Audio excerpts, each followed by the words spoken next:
মন্দিরে তিনবার শঙ্খ বাজান কেন? শঙ্খ তিনবার বাজান কেন? একবার ব্রহ্মাকে উদ্দেশ্য করে, একবার মহেশ্বরকে উদ্দেশ্য করে, একবার বিষ্ণুকে উদ্দেশ্য করে। শঙ্খ চারবার বাজাবেন না কেন? অসুররা তাদের যখন রাজাকে ডাকতো তখন চারবার শঙ্খ বাজাতো। তাই ভুল করে যদি কোনদিন চারবার শঙ্খ বাজান অসুরকে ডাকা হবে, আর যদি তিনবার শঙ্খ বাজান তবে ব্রহ্মা বিষ্ণু মহেশ্বরকে ডাকা হবে। কথাগুলো শুনে নিন, আপনাদের জীবনে কাজে লেগে যাবে। মাটির কলসির ঘষা লেগে দগদগে ঘা হয়ে গেল কার মাথায়? 5 বছরের ছেলে দুঃখীর মাথায়। 5 বছরের ছেলে দুঃখীর মাথায় মাটির কলসির দাগ লেগে ঘা হয়ে গেল। হ্যাঁ, দুঃখী মাথায় করে পাগড়ি করে বেঁধে জল আনছে। হৃদয় চৈতন্য বলে, এই দুঃখী, অত সুখে কৃষ্ণ ভজন হয় না, মাথার পাগড়ি খোল না। এ পাগড়ি আপনি খুলবেন, আমি খুলবো না। খোল না, আমি খুলবো না। আপনি গুরুদেব, আপনি খুলতে পারেন। যেই না পাগড়িটা জোর করে খুলে দিয়েছে গুরুদেব, দেখলো দগদগে ঘা, পুঁজ, রক্ত। এ তুই কি করেছিস বাবা? মাটির কলসির ঘষা লেগে তোর মাথায় দগদগে ঘা হয়ে গেছে, তুই একবার বলিস নি? তুই যেদিন বাবা মাকে ত্যাগ করে আমার কাছে এসেছিলি, আমি তো তোর বাবা, আমি তো তোর মা, গুরুই তো বাবা, আমাকে বলিস নি কেন? আমি বললে তো কবিরাজ থেকে তোর মাথায় মলম মেখে চিকিৎসা করাতাম। ছোট্ট দুঃখী কেঁদে কেঁদে বলছে, গুরুদেব, আমি যদি তোমায় বলতাম আমার মাথায় ঘা হয়েছে, তুমি না হয় কবিরাজ ডেকে আমার চিকিৎসা করাতে। কবিরাজ আমায় মলম মেখে শুয়ে থাকতে বলতো, কিন্তু আমি যে কৃষ্ণ সেবায় বঞ্চিত হতাম। আমি কৃষ্ণ সেবায় বঞ্চিত হতাম। দেখুন দেখুন দেখুন, 3 ঘন্টার কীর্তন শুনতে সে কত কষ্ট হয়। যারা খেয়ে এলো, বোতল সঙ্গে করে এলো, তারা বোতল সঙ্গে করে বাড়ি গেল।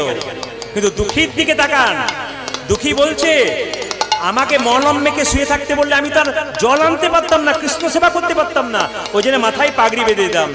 কিন্তু তুমিকে যদি বলতাম, তুমি তো আমাকে কবিরাজ দিয়ে চিকিৎসা করাতে, আমি যে কৃষ্ণ সেবায় বঞ্চিত হতাম। আমি কৃষ্ণ সেবা হরে হরে হতাম। আমি জল আনিতে না পারিলে কৃষ্ণ সেবায় বঞ্চিত হতাম। আমি জনমিতে না পারিলে আমার মানব জনমে ব্যথায় যেত। জলানিতে না পারিলে মানব জনমে ব্যথায় যেত। জলানিতে না পারিলে আমার মানব জনমে ব্যথায় যেত। কৃষ্ণ সেবায় বঞ্চিত বাবা, হতাম। আজকে যে কীর্তন শুনছেন আর মানুষ কুলে জন্ম নিয়েছেন, এমনি এমনি হয় না। দুঃখী কি সুন্দর বোঝাচ্ছে, ওগো গুরুদেব, এই মানুষ কুলে জন্ম নিলাম, এমনি এমনি জন্ম পায় নাই। 84 লক্ষ জনি ভ্রমণ করে মানব জন্ম পেলাম। গুনে নেবেন, আমি অঙ্কতে কাঁচা, গুনে নেবেন। দুঃখী বলছে, 20 লক্ষ বার গাছ গাছরা রূপে জন্ম নিলাম। কত রকমের গাছ হতে হতে যেদিন তুলসী বৃক্ষ রূপে জন্ম নিলাম। যেদিন তুলসীর পাতা গোবিন্দ সেবায় লাগলো, যেদিন তুলসীর ডাল মালা করে ভক্তরা কণ্ঠে পড়ে নিল, সেই দিন আমার তুলসী গাছ জন্ম থেকে মুক্তি পেয়ে গেলাম। কত হলো? 20 লক্ষ। 10 লক্ষ বার জলে জন্ম নিলাম। আহা, 9 লক্ষ জলে, 9 লক্ষ বার জলে জন্ম নিলাম। কত রকমের মাছ পোকা হতে হতে যেদিন শঙ্খ রূপে জন্ম নিলাম। যেদিন মায়েদের মুখে মন্দিরে 3 বার বেজে উঠলাম। মায়েরা বলছে, যেদিন আমি জল জন্ম নিলাম 9 লক্ষ বার, যেদিন আমি শঙ্খ রূপে জন্ম নিলাম, মায়েদের মুখে মন্দিরে বেজে উঠিলাম, আমার জল জন্ম থেকে মুক্তি হলো। কত হলো? 29 29। 11 লক্ষ বার পোকা রূপে জন্ম নিলাম। কত রকমের পোকা হতে হতে যেদিন ভ্রমণী কুলে জন্ম নিলাম। যেদিন ফুল থেকে মধু সংগ্রহ করে গোবিন্দের সেবাই লাগালাম, সেবায় লাগালাম।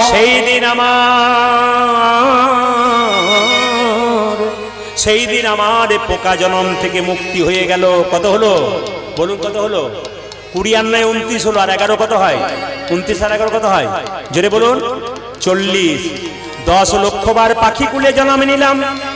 কত রকমের পাখি হতে হতে যদি ময়ূরী কুলে জন্ম নিলাম। জন্ম নিলাম। মাথায় নিল, সেদিনে পাখি জন্ম থেকে মুক্তি পেয়ে গেলাম। কত হলো? 40 আর 10 জোরে বলুন 50। আর কি 30 লক্ষ বার পশুকুলে জন্ম নিলাম। কত রকমের পশু হতে হতে যেদিন আমরা গাভী কুলে জন্ম নিলাম, গাভীর চামড়া দিয়ে যেদিন কি তৈরি হলো? গাভীর চামড়া দিয়ে মহাপ্রভু শ্রীফল তৈরি হলো, গাভীর দুগ্ধ দিয়ে গোবিন্দের সেবা হলো। সেদিন আমরা পশু জন্ম থেকে মুক্তি পেলাম। কত? 80। আর 4 লক্ষ বানরা, 4 লক্ষ বার বানর করে জন্ম নিলাম। তারপর হনুমান হলাম যেদিন, রাম ভক্ত সেদিন মানুষ কুলে জন্ম নিলাম। মায়েরা, কীর্তন তো শুনছেন, কিন্তু মন দিয়ে শুনবেন। হনুমান যেটা করতে পারলো আমরা সেটা করতে পারলাম না। প্রমাণ কি? সীতাকে যখন রাবণ হরণ করেছিল, তখন হনুমান সীতাকে উদ্ধার করলো, আর সীতা হনুমানকে একটা মতির মালা দিল। আর মতির মালাটা পেয়ে হনুমান কি করলো? একবার কপালে ঠেকালো, একবার কানে ঠেকালো, একবার নাকে ঠেকালো, একবার চোখে ঠেকালো, জিভ দিয়ে চেটে চেটে দেখলো, দাঁত দিয়ে 64 টুকরো করে দিল। প্রশ্ন করবেন 64 টুকরো করলো কেন? 63 করলো না কেন? 64 করলো কেন? 64 টুকরো করলো, কলিযুগে 64 মহান্ত রূপে চলে এলো ওই 64 টুকরো। সবাই লক্ষ্য করুন। লক্ষণ তখন সীতাকে বলছে, মা এ তুমি কি করলে? বানরে সপিলে মতি, মতিতে তার নাই মতি, অনায়াসে কাটে তারে দন্তে, শিশু মানে না দেবতায় মানুষ পূজে তারে কেন বনতে। তুমি বানরকে মতির মালা দিলে? তুলসী গাছে কুকুর প্রস্রাব করে দেয়, কুকুর কি জানে তুলসী গাছের মানে? এ তো কুকুরের মতো। হনুমানকে বারবার যখন অপমান করছে, হনুমান কেঁদে কেঁদে বলছে, সীতাকে, মা গো, আমি কি তোমার মালাকে কোনোদিন অপমান করতে পারি? আমি তোমার মালা কোনোদিন অপমান করি নাই। এ মালা তুমি যখন আমায় দিলে, আমি কপালে ঠেকালাম কেন জানো? এ মালাতে রাম, এ মালা তোমার দেওয়া মালা, তাই তোমাকে একবার প্রণাম করে নিলাম। চোখে ঠেকালাম কেন জানো? এ মালাতে রামে দেখা যায় কিনা দেখিলাম। কানে ঠেকালাম কেন জানো? কেন জানো? এই মালাতে রাম নামে শোনা যায় কিনা, শোনা যায় কিনা দেখিলাম। নাক দিয়ে শুকে শুকে দেখিলাম কেন কেন জানো? জানো? এই মালাতে রাম অঙ্গের গন্ধ পাওয়া যায় কিনা, যাই কিনা দেখিলাম। যে মালা দাঁত দিয়ে কেটে কেটে 64 টুকরো করলাম কেন? যে মালাতে রাম নাম শোনা যায় না, রাম অঙ্গের গন্ধ পাওয়া যায় না, রামে দেখা যায় না, ওটা অলংকার নয়, কলঙ্কের হার, তাই দাঁত দিয়ে কেটে কেটে ফেলে দিলাম। লক্ষণ হনুমানের হাত ধরে বলছে, হনুমান রে, তুই যেমন ভাবে দাদা রামকে ভালোবেসছিস, আমি তো সেভাবে পারি নাই, তুই আমায় শিখিয়ে দে কেমন করে রাম ভজনা করতে হয়। হনুমান বলল, লক্ষণ তুমি তোমার তীরটা দাও, আমি হৃদয় মাঝে রাম দেখাবো। যেই না লক্ষণ তীরটা দিয়েছে, হনুমান বক্ষ বিদীর্ণ করেছে, আর দেখলো একা রাম নয়, দেখে সীতারামের যুগল মিলন, সীতারামের যুগল মিলন, সীতারামের যুগল মিলন, সীতারামের যুগল মিলন, হনুমানের হৃদয় মাঝে সীতারামের যুগল দেখিলাম হনুমানের হৃদয় মাঝে। আর কি পারে মারতে পারে, হনুমানের হৃদয় মাঝে, আরে কে দলে মারিতে পারে, হনুমানের হৃদয় মাঝে, আরে কে দলে মারিতে, দেখি সীতারামের যুগল মিলন। সবাই মিলে একবার হাত তুলে একবার গাইবেন তো একসঙ্গে। ছোট্ট ছেলেটি আনন্দ করে গাইছে কৃষ্ণ কেশব। সবাই মিলে হাত তুলুন, হাত তুলুন একসঙ্গে, সুন্দর করে একসঙ্গে। কৃষ্ণ কেশব কে যে সব কৃষ্ণ মাধব, মাধব, হাত তুলবেন বাবা, একবার হাত তুলবেন, হ্যাঁ সবাই মিলে। এই যে কই, এই যে কে বলছি কই, ওই নীল জামা পরে, নীল জামা পরে, হাত তুলুন, হাত তুলুন, হাত তুলুন। খুব তো তখন মুখ করছিলেন, হাত তুলুন, খুব মুখে জোর করছিলেন, হাত তুলুন, হাত তুলুন। কৃষ্ণ কেশব কৃষ্ণ কেশব সুধা মাখা এই নাম, হরি নাম মধু মাখা এই নাম, নাম নাম। আই কৃষ্ণ কেশব কৃষ্ণ মাধব, সুধম গরে নাম, হরে নাম মধুম এই নাম। আর বলবেন না, 2-4 জনকে দেখছি কৃষ্ণকে, কি কষ্ট। তারপর তো আমাকে বলেছিল 9টার পরে আরম্ভ করবেন, তাহলে তো হয়ে গিয়েছিল আর কি। 9টা-10টার পরে আরম্ভ করলে তাহলে তো হয়ে গিয়েছিল আর কি। এতেই যদি হাত তুলুন, কৃষ্ণ কেশব কৃষ্ণ কেশব সুধা মাখা এই নাম, হরি নাম মধু মাখা এই নাম নাম নাম অনেক ধ্বনি অনেক ধ্বনি কৃষ্ণা কৃষ্ণকে তব সুধা মাখা হে নাম হরি নাম মধু মাখা এই নাম জপ হলো আপনারি এই নাম জপ হলো যপন রে এই নাম জপ হলো আপনারি এই হরি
কৃষ্ণা যাবে গো হরি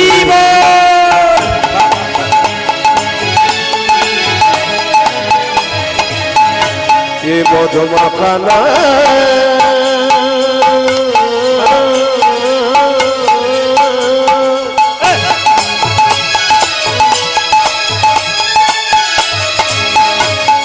এই সুধা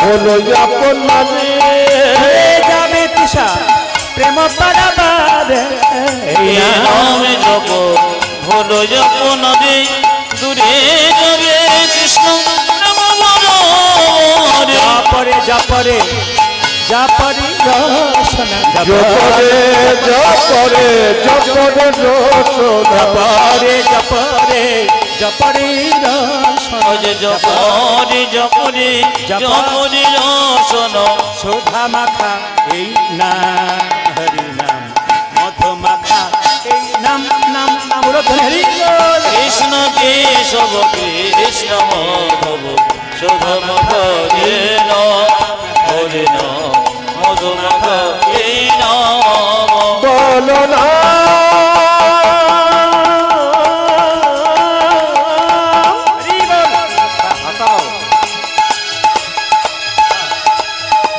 জপনা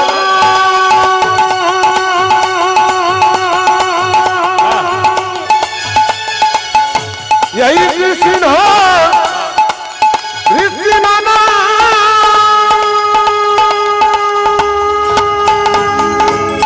জোরে বলুন রাধা রানী কি আপনার নাতনি জেগে আছে আপনাকে হাত তুলতে দেবো হাত তুলছে রাধা রানী কি শ্যাম সুন্দর কি মদন মোহন কি হরিবাসর কি সাধুগুরু বৈষ্ণব কি গৌর ভক্তবৃন্দ কি প্রেম সে বলো নিতাই গৌর হরি হরি জীব গোস্বামী পাদ একজন বিখ্যাত গুরুদেব তার দরজায় গিয়ে বলল জীব গোস্বামী পাদ কি জীব গোস্বামী বলল কি নাম তোর আমার নাম দুঃখী কৃষ্ণ দাস মানে হৃদয় চেতন নাম দিয়েছে কৃষ্ণ দাস আর বাবা নাম দিয়েছে দুঃখী কি নাম দুঃখী কৃষ্ণ দাস জীব গোস্বামী বলল কি রে যে কৃষ্ণের দাস হয় সে কোনো দুঃখী হয় সে মায়ের দাস হয় সে দুঃখী হয় বলছে না না আমার বাবা নাম দিয়েছে দুঃখী আর আমার গুরুদেব নাম দিয়েছে কৃষ্ণ দাস কি নাম তোর গুরুদেবের আমার গুরুদেবের নাম হৃদয় চৈতন্য ঠাকুর হৃদয় চৈতন্য শুনে চমকে গেল কেন হৃদয় মাঝে নিতাই গৌরে নাচিয়েছিল নাম হয়েছিল হৃদয় চৈতন্য ঠাকুর জীব গোস্বামী বললো এক কাজ কর তুই ভগবানের ভজন করবি, তাহলে এক কাজ কর, তোকে একটা ঝাঁটা দিলাম, সোনার ঝাঁটা। এই ঝাঁটা নিয়ে প্রত্যেকদিন কুঞ্জ মন্দিরে ঝাঁট দে, একদিন রাধারানীর চরণ তুই নিশ্চয়ই পেয়ে যাবি। মায়েরা সবাই মাথায় কাপড়টা নিন, সবাই সবাই মিলে ভক্তি করে। ছোট্ট দুঃখী সোনার ঝাঁটাটা নিয়েছে আর বৃন্দাবনে ঝাঁট দেবে। কোথায়? রাধা গোবিন্দ যেখানে প্রতিদিন রাসলীলা করে ওই জায়গায় ঝাঁট দিতে যাবে। সবাই লক্ষ্য করুন, ছোট্ট দুঃখী সোনার ঝাঁটা নিয়ে বলছে, সোনার ঝাঁটা রে, তুই তো প্রতিদিন কুঞ্জ মন্দিরে রাধা গোবিন্দের চরণ ধুলা স্নান করেছিস, আমি তো কোনোদিন কুঞ্জ মন্দিরে স্নান করি নাই। তুই আমায় কৃপা করে যেন আমি তোর মতো রাধা গোবিন্দের চরণে পেতে পারি। ছোট্ট দুঃখী ঝাঁট দিচ্ছে আর গাইছে কি, জয় রাধা শ্যাম জয়, জয় গিরি ধারি, অজ জয় রঘুশ্যাম জয়, জয় গিরি ধারি, জয় রাধা শ্যাম জয়, জয় গিরি ধারি, জয় রাধা শ্যাম জয়, জয় গিরি হরে। জয় জয় রাধা শ্যাম, জয় গিরি ধারি, জয় জয় রাধারি শ্যাম, জয় গিরি ধারি, জয় জয় রাধা শ্যাম, জয় গিরি ধারি, আজ জয় জয় রাধা শ্যাম, জয় গিরি হরে। জয় রাধা শ্যাম জয়, জয় গিরি ধারি, আজ জয় রঘুশ্যাম জয়, জয় গিরি ধারি।